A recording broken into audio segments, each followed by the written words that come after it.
દર્શન કરવા. આવો છો ને? ના, મારે નથી આવવું. આજે મારી ઈચ્છા નથી.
અભિજીત, જમવાનું થઈ ગયું છે, નીચે આવી જાઓ.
અભિજીત, આમ મોઢું બનાવીને ના બેસો. આરવ હવે આપણી વચ્ચે નથી. 6 મહિના થઈ ગયા. તમે આમ ખાધા પીધા વગર ગુમસુમ ગુમસુમ રહો છો.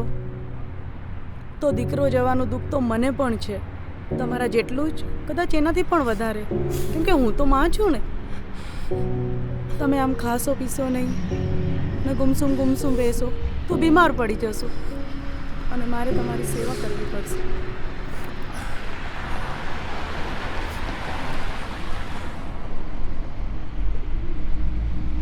હે ભગવાન, મેં એવા તે શું પાપ કર્યા હતા કે મારે આજે આ દિવસ જોવો પડ્યો? મારો એકનો એક દીકરો તે છીનવી લીધો. આખી જિંદગી તારી સેવા પૂજા કરી. શું એ જ મારો વાંક હતો?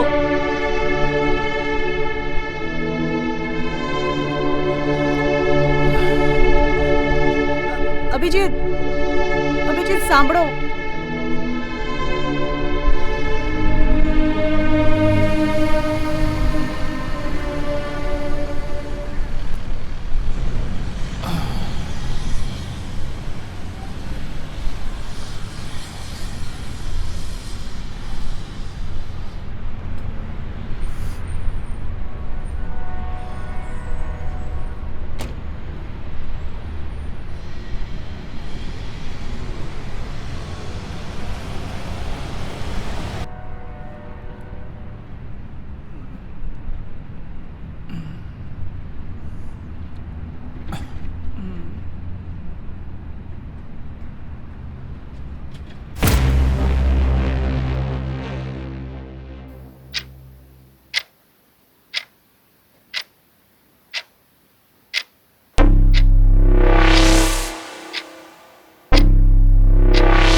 અભિજીત,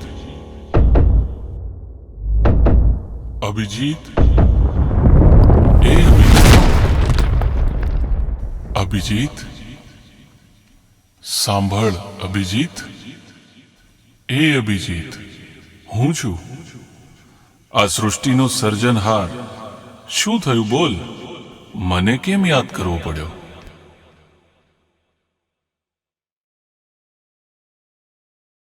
તમે છો ભગવાન? હા, કહ્યું તો ખરા, આ સૃષ્ટિનો સર્જનહાર. પણ તમે દેખાતા તો છો નહીં ભગવાન. હું બધામાં જ છું. આ સૃષ્ટિના કણે કણમાં હું વસેલો છું. છતાં પણ હું કેવી રીતે વિશ્વાસ કરું પ્રભુ?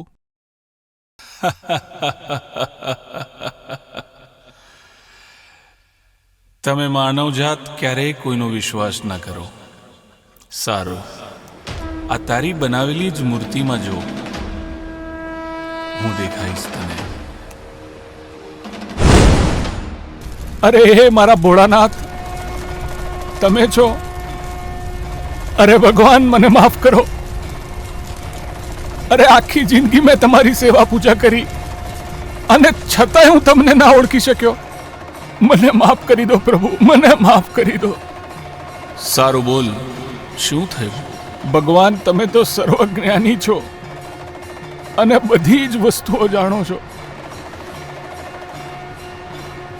છતાં પણ તમે કેમ મારી સાથે આવું કર્યું પ્રભુ?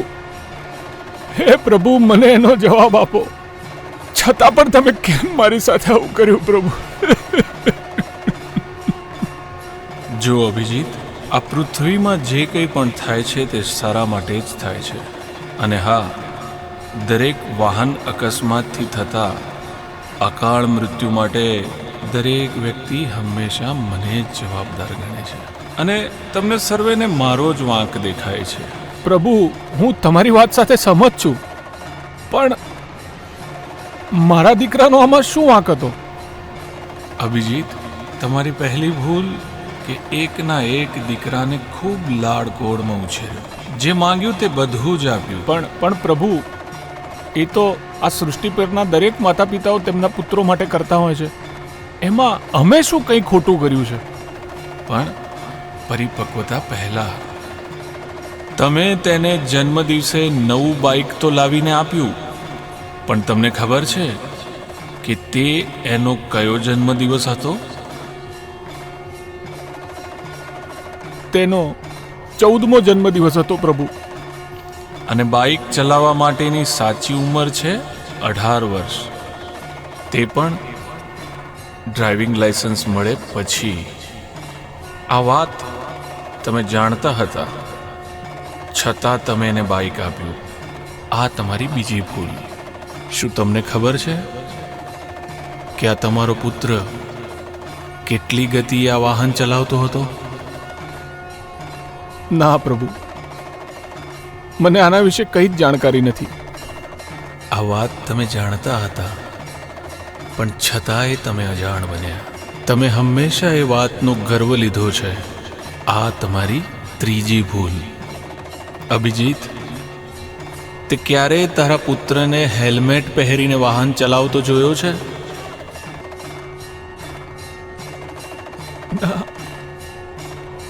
મેં તેને ક્યારેય હેલ્મેટ સાથે વાહન ચલાવતા નથી જોયો.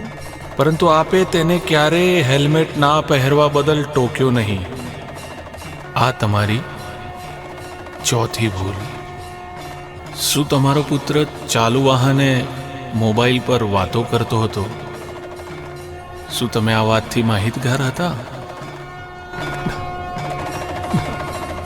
આના વિશે મને કોઈ જાણકારી નથી પ્રભુ. અભિજીત, આ તમારી પાંચમી ભૂલ. અને આ રહી તારા પુત્રની આખરી ભૂલ, જેના કારણે તેનું મૃત્યુ થયું છે. આ જો, આ રહી તેની અંતિમ ભૂલ.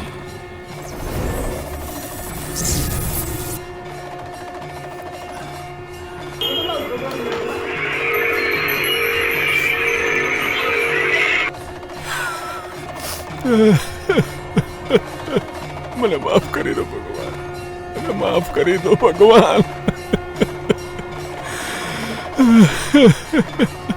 મને માફ કરી દો ભગવાન, મને માફ કરી દો ભગવાન, મને માફ કરી દો.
એક વાત પૂછું?